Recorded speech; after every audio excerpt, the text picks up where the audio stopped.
You probably saw in the news this week the analysis of the 2021 census.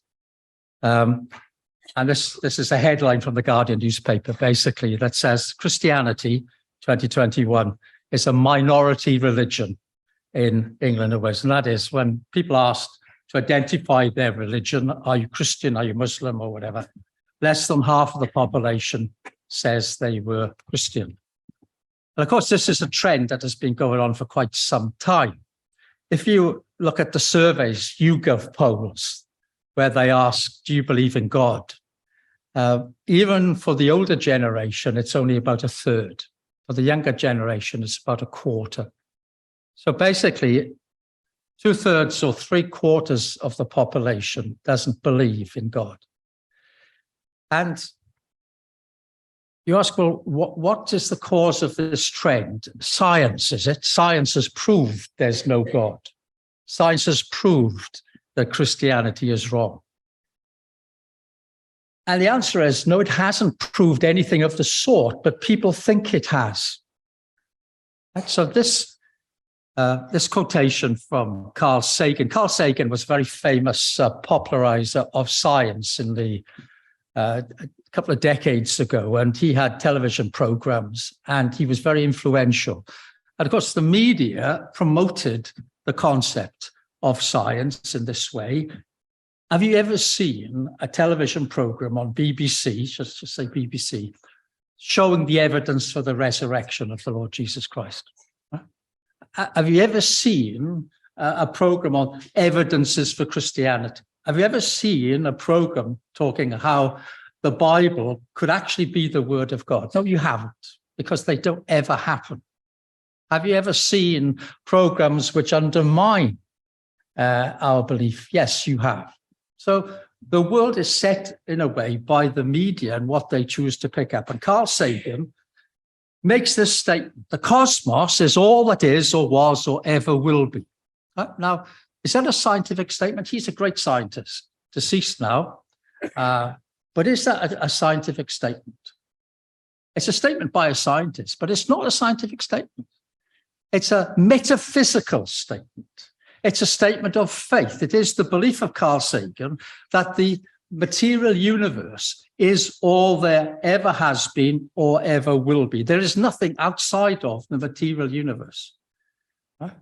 So, well, surely science can determine that. And the answer is no, it can't determine that, because all science can do is observe and measure and try to explain in human intelligence how things are the way they are. How can it make a comment about what is unobservable or say there is no such thing as that which cannot be observed? Just think about it, right? It's not scientific to say that. It's a statement of belief. It's a statement of faith. It's metaphysics. It's not physics, right? It's philosophy. And that, I think, is a point that people just don't think about. And I suspect that the 2/3 of people who don't believe in God in this country wouldn't really have thought about that. I would say, I'm guessing, but I would say the vast majority have never actually given time to think about it. Because the question is, where did the cosmos come from? You can't even ask that question, can you? If that's all there's ever been. You mean there's always been something which has come from nowhere? Well, no, there is no such place as nowhere. There's always been the universe. But of course, the problem is that the same physicists which might make statements like that say the universe is expanding. And they say, well, actually, if you go back in time, it must have had a starting point. That's a physics conclusion. That's science. There must have been a starting point. So Carl Sagan is wrong by modern physics, because it hasn't always been. It came into existence at some point. So you have to ask the question, what caused it to come into existence? Right? But most people park that question because they have been indoctrinated relentlessly. And our little ones go to school, they're indoctrinated, at least people try to indoctrinate them, that everything we see came about by blind, purposeless chance. Right? And I want you to think yourself how reasonable that is. By the way, for the little ones, I'd like to do an experiment. I've got some Lego bricks here. Who makes Lego? Yeah, okay. Who makes complicated Lego? Very complicated Lego. But it's disappointing for me because you buy the grandchildren, quite an expensive technical Lego kit. And they finished it before they've unwrapped it, and you think, oh, that'll keep them busy for hours. No, done. Done? Can't have done it. How did you do it? You didn't even read the instructions. Right, so now life is made up of little building bricks. I could draw a diagram, but I expect it's got little things on here and little gaps in there, and they sort of fit together, right? And what evolution says is that you can produce little children by the random assortment of little building bricks over time. So I'm going to try it. I've got a bag full now, right? So I know you could make an animal out of the bricks I've got in here. I know you could, right? But I'm going to see if I can make an animal, well, actually, whether the bag can make an animal on its own, just by the random motion by shaking. How long will it take? Do you think by the end of today, I will have an animal made out of bricks? Yeah? Okay, let's see. Remind me to shake it every so often, right? So that's one theory. Everything came from nothing, and nobody did it, right? And that's obviously highly intelligent and very persuasive. On the other hand, you have what the Bible says. And the Bible says, and you may want to look this up, this is Romans chapter 1, verse 20, just to check that I'm not actually putting up the wrong words, but let's have a look at Romans chapter 1, verse 20. And what the Bible says is, for since the creation of the world, that is God's invisible attributes are clearly seen, being understood by the things that are made, even his eternal power and Godhead, so that they are without excuse. That's what he's saying is, look, how do we know there's God? We can't see God. We can't hear him. We don't. I mean, occasionally people in the Bible heard God speaking to them, but, if you started to say to somebody today, I'm hearing voices in my head, they probably direct you to the health service, right? So how do we know there is a God? And the Bible says, no, think about it this way, that God's invisible attributes, is talking about his power, his existence, his Godhead, that there is a God, can be clearly seen. Well, I can't see him. No, clearly seen by the things that are made. In other words, the creation, says the Bible, is evidence of the existence of God. So this is a philosophical statement, but it's at odds with the last one, isn't it? It's completely at odds with Carl Sagan, because the Bible is saying that the world that we see as a creator, a beginning. And let me give you a smattering of this. This is what I like a lot, actually. This is Jeremiah chapter 8, verse 7. And it says, look at the stalks in the heavens. I particularly like this one because when we were in Israel a long time ago, 2020, we were down somewhere by Masada, I think it was there.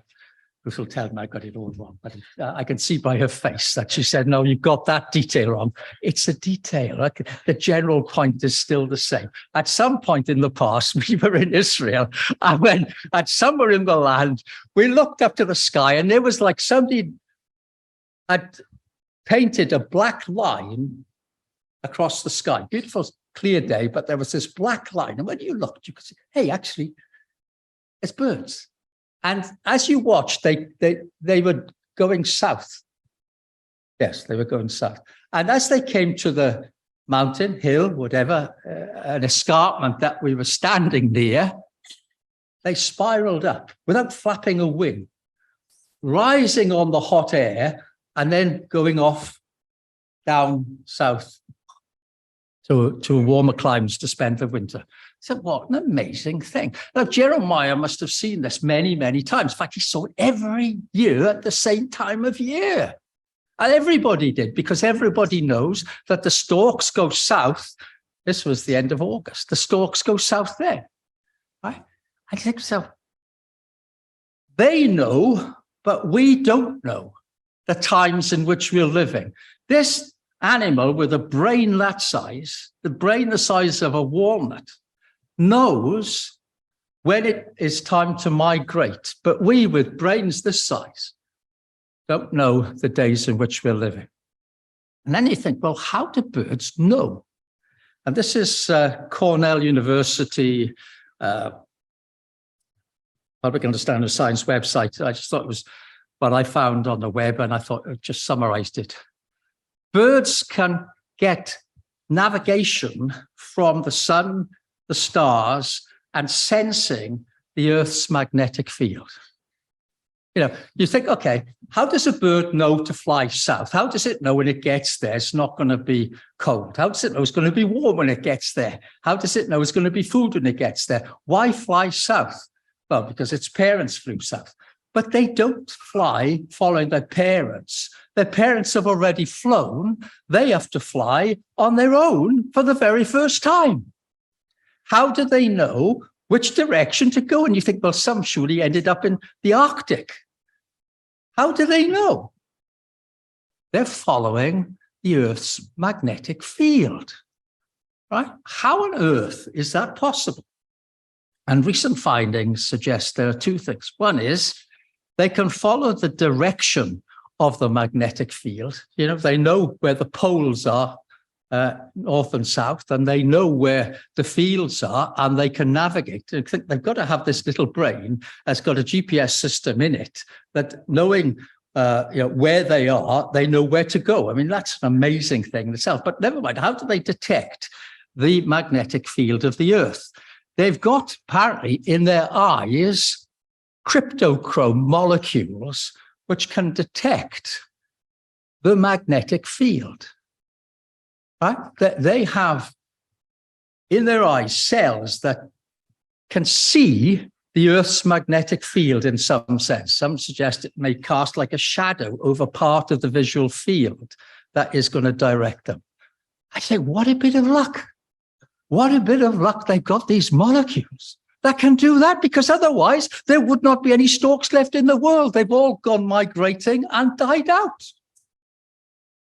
I mean, but also they can detect the intensity of the magnetic field. Now, Tom will have to explain what that means to me, but they can. And how do they do that?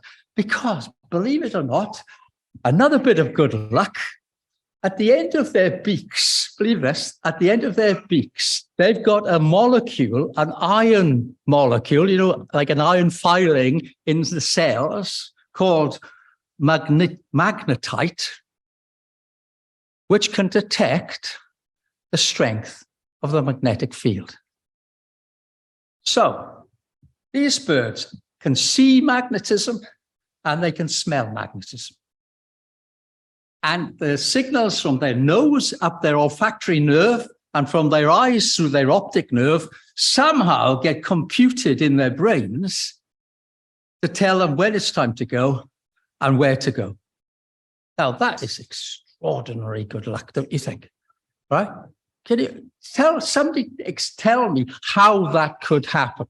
You go to Cornell University and they'll say, this developed by evolution over many millions of years. But how does it develop over many millions of years? Because you've got to have it all, haven't you? You know, if you've got a not so good GPS, do you trust your car GPS system? In our car, we have 3 of them on. You know, and Ruth has always got to check on her phone that her GPS system is the right one. And mine is speaking in the other side. And I say, now, which way do I turn? You know, and it's confusing. Imagine having, a molecule that sort of can't make up its mind. You can't imagine how you can get to navigate so amazingly by chance. I can't anyway. But that's the argument. The argument is either that was designed, either that's the hand of a great intelligence, or it came about by random, purposeless forces. Now, this debate, you might think, is a recent one because of science. But look at this. Proposals that one type of animal, even humans, could descend from other types of animals go back to thousands of years. Right? The idea that evolution could explain the complexity of life is not a new scientific theory. It's an ancient philosophical theory. And that's the point I want to stress. It is not science as such. Oh, yes, well, that's scientists, they're clever guys. They've worked it all out. Okay, Lucretius, 55 BC, he died. He was an advocate of a school of thought that the Apostle Paul came across when he came to Athens. We'll look at that in a moment. So he wrote a book, De Rerum Natura, is it? And he wrote this book, and it was very popular throughout the last, couple of thousand years. And it's a poem, and the poem is about how life came to be by random forces. That, like things like this. You do this for long enough, and if you've got enough pieces in the bag, out will come the universe and everything in it. Right? Now, but you think, well, was that popular? They were the Epicureans, right? That's what they were, the Epicureans. They're followers of Epicurus, and Lucretius was one of his main advocates. But look what this is. Encyclopedia of Philosophy. This is what it says. The poem formed part of the cultural heritage and intellectual background of virtually every evolutionary theory in Europe, from Lamarck to Herbert Spencer, including Darwin himself. Now, that's quite a statement, isn't it? So if you say, oh, no, Darwin was, a scientist, he was a philosopher, essentially. He did not have the science to say one way or another. It's a belief system that you can get to this complexity by shuffling around the little bits that make up the universe. Now, look, take that in, if you will, because that's quite an important point, right? That the philosophy, the philosophical foundation of Darwinism existed well over 2,000 years before Darwin. And I think that needs some acceptance by people if they say, oh, what Darwin has shown. What Darwin has given is an explanation of once you have variations in animals, some of them will survive and reproduce better than others. And therefore, those who are fittest will pass on their fitness to the next generation, right? And it's a concept which is not controversial. It's exactly what people do when they selectively breed chickens or cows or sheep or whatever, right? What Darwin didn't explain, though he purported to explain, was the origin of species, right? His book is titled The Origin of Species, but he doesn't explain the origin of species. He explains the selection of the fittest out of a range of variations, which he can't explain. In fact, he said to the effect, you don't need to trouble your minds too much about that. That's just the way things are. He didn't know what was in the complexity of life. So this is what the Apostle Paul came to in Acts chapter 17. He found, if you wanted to turn to Acts chapter 17, you'll see that he found the Epicureans and the Stoics there. You'll see a reference in Acts chapter 17 to these two philosophical schools of thought, verse 18 of Acts chapter 17, if you want to look at it. One of the advocates on the other side of the debate, and I think he was a majority at the time, was, and you know about Cicero? He must have studied Cicero in Latin. Yeah. So we come across this relatively recently, this quote, and I think it's quite interesting because he is 43 BC when he died. And this is what he says.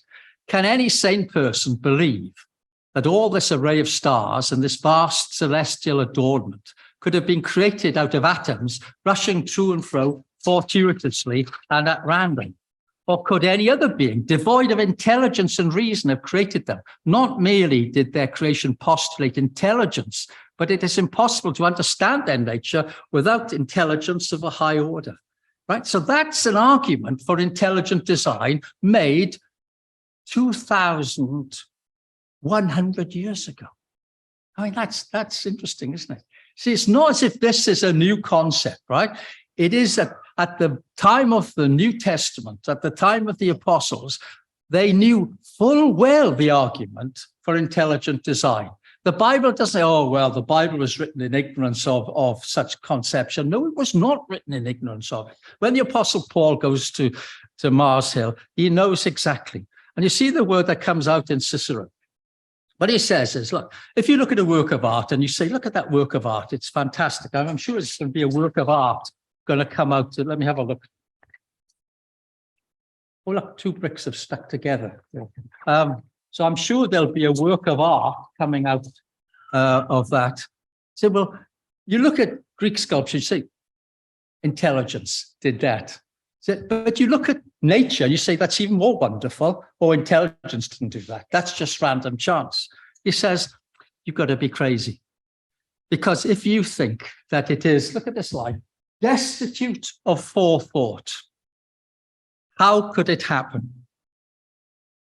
I think that's interesting. He also says, I like this, if anyone were to go to Britain, he says, and take with him a model of the moving parts of the solar system that Posidonius has just made, right? So Posidonius had made a moving model of the way the sun and the earth move in relation to one another, right? Do you know what that's called?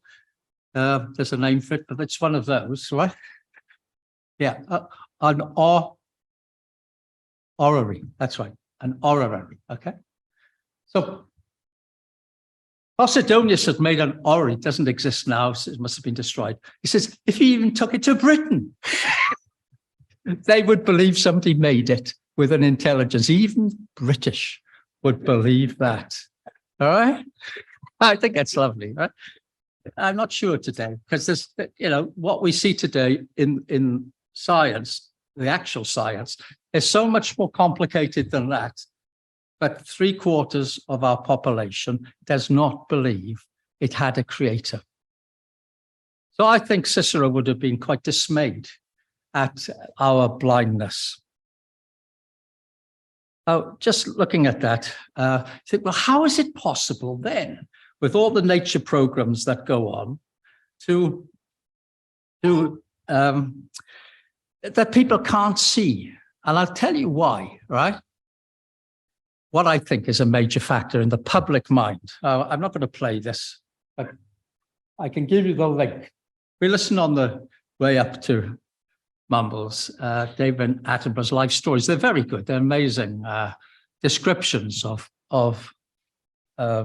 different things. And the dodo that became extinct explains why it became extinct.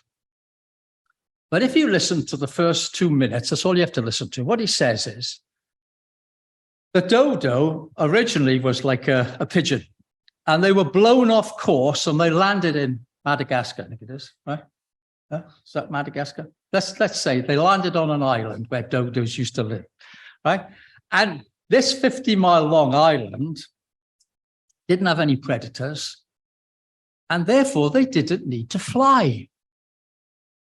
And since flying and having wings costs energy, they pretty much decided to get rid of their wings. Why have wings when they take up a lot of energy? And so over time, they lost their wings. All right. Now, can you understand what's going on there? It's assuming forethought and intelligence to a dodo to get rid of its wings. But of course, that's preposterous. But because you give a sort of sensible explanation, because you're assuming forethought, because you speak in terms as if there was purpose in evolution, which there cannot be by definition, you say, well, that sounds reasonable. They didn't need their wings. And so they got, what do you mean they got rid of them? Please talk to me in scientific terms. But the public's mind, evolution is explained in creation terms. The language of creation, the language of purpose, the language of design has been stolen by evolutionists to convince us that it's right. I'm going, oh, yeah, sounds right. Yes. Well, it would be a lot more energy to do that than just to waddle around. I think that's, but it can't work like that, can it? Because no amount of thinking by the dodo can get rid of his wings. All right? So beware of that. When the Apostle Paul comes to Athens and he stands on Mars Hill, we stood there. It's not a very good picture because it's my picture. This is what he says in Acts chapter 17. God who made the world and everything in it. That's what he said, right? He's got the Epicureans and the Stoics. He knows what the Epicureans think. He knows what the Stoics think. The Epicureans don't think God made anything. They don't think there is a God to make anything. The first thing he says is God that made the world. It wasn't that he was ignorant of their arguments, but he knew which side he was on. The evidence was overwhelming. Right? God has made the earth, and it goes on to say, and this is important for us, that he has so created the world that we might seek after him, that they should seek the Lord in the hope that they might grope for him and find him. Now that is really important. You see, the evidence is there. The evidence and the word that you saw in Cicero's quote, right? I think the word that came up a lot of times and I highlighted is the word intelligence, right? You need intelligence to understand it. So you think, well, where does intelligence come from? Right? You think, well, to create that, you need super intelligence. Where does super intelligence come from? I think, well, the evolutionists can't explain where intelligence came from, because if you keep rattling a bag of Lego bricks, do you expect intelligence to come out of it? Do you expect random forces to make a little motor car? Right? All the pieces are in there. Well, I think they are anyway. No, you don't. But because David Attenborough, brilliant broadcaster, because they attribute intelligence to the process of evolution, they convince us to go along with it. Right? Because the raw truth is that can't be. Evolution is purposeless. It's not going in a direction. Right? And I like this quote. This is Isaac Newton, reputed to be the greatest scientist who's ever lived. All right? Don't doubt the creator, he said, because it is inconceivable that accidents alone could be the controller of this universe. And what these guys did science, discovered the laws of physics, discovered science itself because they believed there was a creator, because they assumed there was something to be discovered which represented the mind of God as shown in the things that were created. Without that belief, they wouldn't have been doing science in the first place. It's only because there is order. I like this quote as well. Probably, in my living memory, reputed to be the cleverest man who ever lived. The most incomprehensible thing about the universe is that it is comprehensible. Right? It works on the basis of mathematics. Right? Tom will tell us about mathematics. Something to do with numbers, Tom, is it? Right? But the universe is based on mathematics. So how did that come? Do you think, I suppose there is chaos theory going on in this bag, but, do you really think that it is possible by chance alone. I think, well, why doesn't the scientific establishment then understand this? And that's the great mystery. Thomas Nagel is a philosopher from New York University, and he wrote a book, controversial book. But he was a well-respected, internationally respected philosopher of science. And he wrote this book, and the title is Why the Materialist Neo-Darwinian Conception of Nature is Almost Certainly False. Right? In other words, Carl Sagan, the universe is all there is, was, or ever shall be, is almost certainly false. Right? So he says science is driven by the assumption that the world is intelligible, without the assumption of an intelligible underlying order which long antedates the scientific revolution. Those discoveries could not have been made. The intelligibility that makes science possible is one of the things that stands in need of explanation. So if I believe that my brain is the product of random forces over time, why should I trust what it concludes? Because that has no status as intelligence, does it? It's just the operation of forces which are purposeless in their origin. And this is something that Darwin himself reflected on. He says in a letter at the end of his life, "With me, the horrid doubt always arises whether the conviction of man's mind, which has been developed from the mind of the lower animals, are of any value or at all trustworthy. Would anyone trust the convictions of a monkey's mind?" Now, do you see the irony in this? The evolutionist believes that his mind is the product of evolution, blind, purposeless forces which sometimes have selective advantage to survive. It gives no guarantee of truth, right? No guarantee of accurate perception.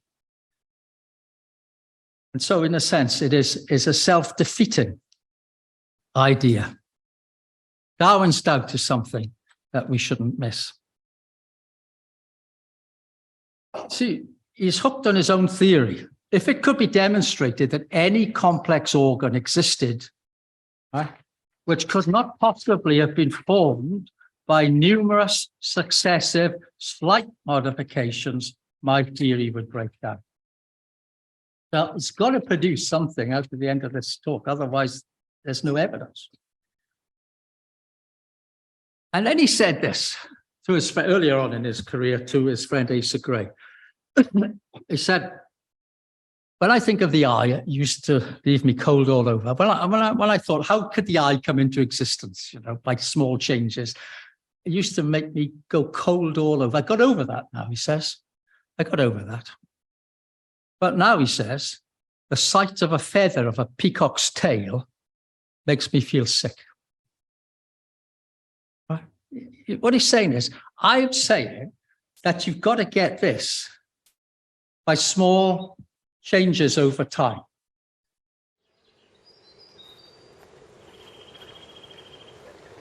Small changes over time. Can you imagine the first peacock with a bit of a too long a tail? Gets tangled in the tree, gone. The next one, even the bigger tail, gone. All right? Next one with a bit of an eye on his tail. And his wife says, "Don't like that." Not only do you need the peacock's tail to have some selective advantage, but not only does it have to have something, a tail, you've got to have a peahen who thinks it's lovely. All right? Now, she can't see colors like us. Right? So when you go to the scientists and say, well, how do peacocks see? They don't see that. So not only do you have to have the tail, but you have some change going on in the female that says, wow, what a tail. I'd like to marry that one. All right? You see, you've got to have too many things at once in order to get complexity. And this is the argument that you might want to use. I'm talking particularly to those in school and college, right? And those coming up to that, right? There's a couple of points that you just need to register. One is that this is metaphysics. Darwinism is metaphysics first and foremost, with some evidence or arguments attached to it, right? That's the way it's evolved. But what you've really got to explain is irreducible complexity. There's fantastic material out there. The Discovery Institute in Seattle has got a whole, I'm going to show you some videos. I will have time to show you. But it is all about complexity, because what Darwin said is that it all has to happen by small incremental changes. And the argument of irreducible complexity is, sorry, it doesn't work like that. You have to have all the parts together if it's going to work at all. Right? So this is, now we're going to look inside the cell. You might have seen this before. I love watching these. So this is inside the cell. If you don't take it all in, what you're looking at is the best reconstruction in animation terms, modern animation terms, of what's going on in the cell. When I was a student in Cambridge in 1969, and I did a third year in anatomy, and I had an electron microscope. And that electron microscope, when I had cells from a seal kidney, and I was looking at them, you could just see blobs in the cell, right? Nobody knew what was going on there in any detail. You know, it's like a cup of water. There was fluid inside. There was a membrane around the water, and things were happening there. One day we might know when the technology gets better. In the last 50 years, the technology's got awesome. And this is what's going on. There's just one tiny part of the goings on in a cell.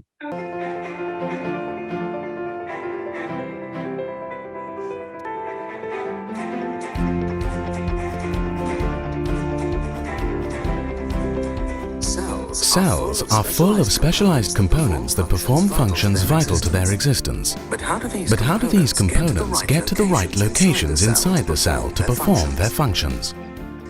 For larger components, a transportation system is needed. Meet the kinesin. Masterpieces of microengineering, kinesins are miniature motorized machines that carry cargo from one part of the cell to another, walking along self-assembling highways called microtubules. Known as the workhorses of the cell, kinesins have 2 feet, or globular heads, that literally walk 1 foot over another along the microtubule, pulling their cargo to its destination. Each foot possesses 2 special locations, called binding sites, that interact with other molecules. One site attaches to the microtubule, and the other binds with ATP, the energy molecule of the cell. When one foot binds with ATP and uses its energy, the foot flips over, resulting in the walking motion. Each foot has a short neck, which is connected to a strand of a long coiled stalk. At the end of the stalk is a fan-shaped tail, which holds tightly to the cargo being transported. Kinesins can carry cargo that are many times their own size. Sometimes a kinesin is in danger of getting stuck on the microtubule highway because of blockages caused by other cellular components. To get around such obstacles, multiple motor proteins may be used to carry a single piece of cargo, together providing enough force to break free. Kinesins typically walk away from the center of the cell and toward the cell's periphery. The kinesins' 2 feet work together efficiently, with 1 foot holding fast to the microtubule, while the other releases itself and takes a step forward. This coordinated stepwise movement allows kinesin motors to walk as many as 100 steps per second, moving about 8 nanometers with each step. When not carrying cargo, kinesins can shift to energy-saving mode to conserve fuel until their next job. The kinesin plays a vital role in many cellular processes, not just transporting materials, but also aiding cell replication. The walking kinesin molecular machine. Another example of intelligent design. What can you say about that, right? That is one tiny bit. There's a molecule. So you've got this cell packed full of goodies, but have got to get to the right part of the cell. So what the cell does is lay down a road to the right part. There is a machine with feet that through chemical reaction actually physically moves its feet along this road. By the way, that road is being picked up as this machine moves down it. So the road has been laid in front and picked up from behind and laid down somewhere else. If this machine finds it's stuck, how does it know it's stuck? If it's stuck, another machine comes along to pull it out of the mud. I mean, that is just mind-bogglingly complicated, right? That's in a simple cell. And it's one of thousands of machines that are, how does it get coordinated? Nobody knows. It's beyond, it's beyond credibility to think that that could have happened by chance or by supposing kinesin had feet, but no way to attach to anything.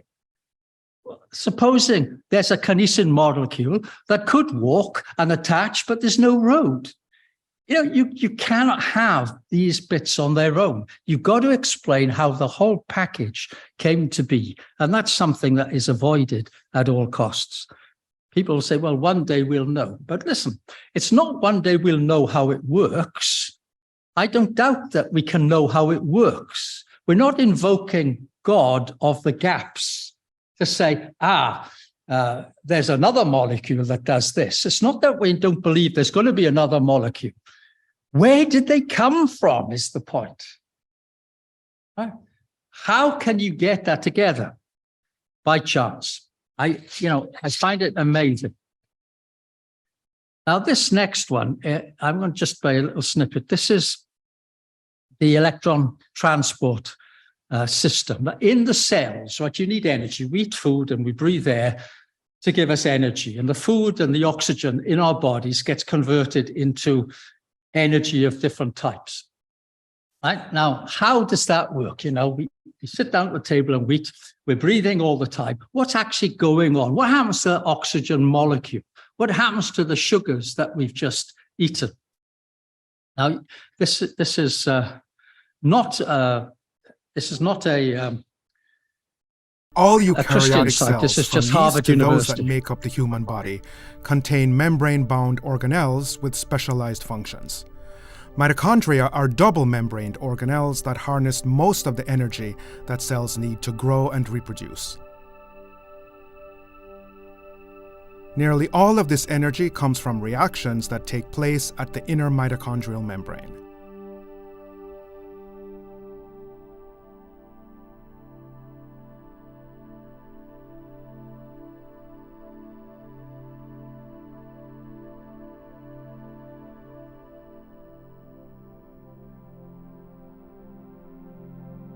One of the key roles of this membrane is to act as a barrier to positively charged particles called protons, thus allowing a concentration gradient to be maintained where the intermembrane space has far more protons than the matrix.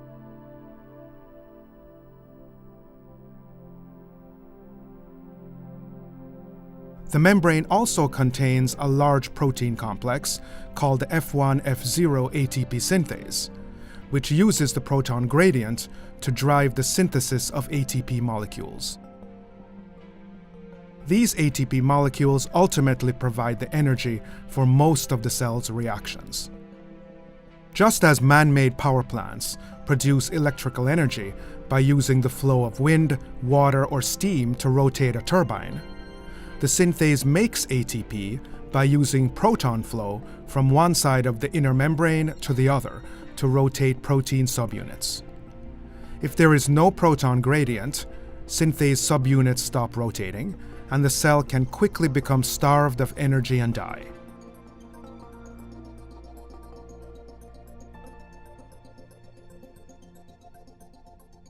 Therefore, The protein complexes and small molecules that establish this gradient and maintain it play an essential role in the life of the cell. At the heart of this system are 4 protein complexes, numbered 1 through 4. Complexes 1, 3, and 4 directly pump protons from the matrix into the intermembrane space. Complex 2 does not directly pump protons, but it does promote proton pumping in complexes 3 and 4.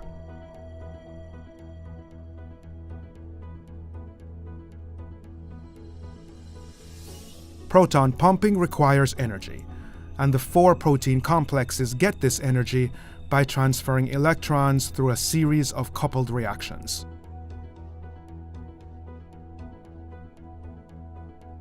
This linked process of electron transport is why the 4 complexes are collectively referred to as the electron transport chain. It goes on, and those of you with an interest in this might follow that up. But did you pick anything up from there? What was those bits called? Complexes. I think that says it all, doesn't it? It's an astonishing thing. That cell will die if that stops working. We die if that stops. How does it come to be working in the first place? How do you get those complex? Do you know, it's like passing on an electron down the line, right? In a series of reactions, which then power a proton pump to create ATP, which is like a battery that you've just charged up, which can go somewhere else and power another amazing engine. That is mind-boggling. The science of discovering that is mind-boggling. That people are clever enough to work that out, and to do the animation is mind-boggling. That mind-boggling cleverness came from random chance forces. That's what we've been asked to believe. And if you look at that last one, right, the cell will quickly die if there is no proton gradient, it says, right? And then it says, you know, these electrons are passed down a chain. And he says, well, why do they actually go down that chain and not go somewhere else? Right? Because electrons are part of the fabric of life, isn't it? And this is what he says: the distance between redox centers is ideal. Is ideal. What a bit of luck. Otherwise, we're dead. Now, that's amazing. Now, the last one, I put this in. I've never seen this one before, so I put this one in. Topoisomerase. Ian is here, and Ian and I occasionally go fishing, and we have done for the last many decades, right? And one of the common things of fishing is to get a bird's nest, right? Which is a way of describing the tangle of our lives. And I spend much of my time untangling Ian's bird's nests, right? You can get bird's nests in our cells when the DNA is being unraveled and copied. Now, our DNA, the genetic code, right, is written on strings. The order of bases on the string is the code that codes everything about us, right? And it's got to be copied. And there are 2 strands to the string, and they have to be. Have you ever, old-fashioned string, right? You could pull it apart, couldn't you? And it would fray. And what happens to those parts? They sort of tangle up again, don't they? You can't get back to where you were. What this does is take a knife or scissors to the tangle, cuts the tangle. Would that be any good to fish with? No, because you'd have to tie the bits together, and all you'd end up with is a load of knots. But this machine, well, I won't spoil your surprise. Wouldn't it be amazing if there were a device that untangled knots automatically? Inside your body, there is. It's called a topoisomerase. It untangles knots in our DNA in an incredible process that keeps us all alive. DNA carries assembly instructions required for your body to generate new cells. But for DNA to do its work, it must be copied in a process known as replication. During replication, the DNA strands are separated, and protein machines use each strand to make a copy of the opposite strand. The end result is 2 copies of the original DNA. However, DNA replication faces a life or death challenge before it can complete its mission. Separating the DNA strands causes twisting in the portion of DNA that has not yet been separated. Eventually, the tension from the twisting increases so much that the uncopied segment of DNA wraps around itself in what are referred to as supercoils. If nothing intervenes, this buildup of supercoils will completely shut down the DNA replication process, since the 2 strands can no longer be separated and your cells will die. Enter special proteins called topoisomerases to the rescue. Topoisomerases are amazing molecular machines that untangle knots. They come in 2 main types. Type 2 typically has 3 main sections: an upper gate, a middle gate, and a lower gate. Each gate can open or close during the protein's operation. A type 2 topoisomerase untangles DNA in 4 main steps. First, after 2 DNA segments enter through the top gate, it uses the middle gate to break one segment of DNA apart.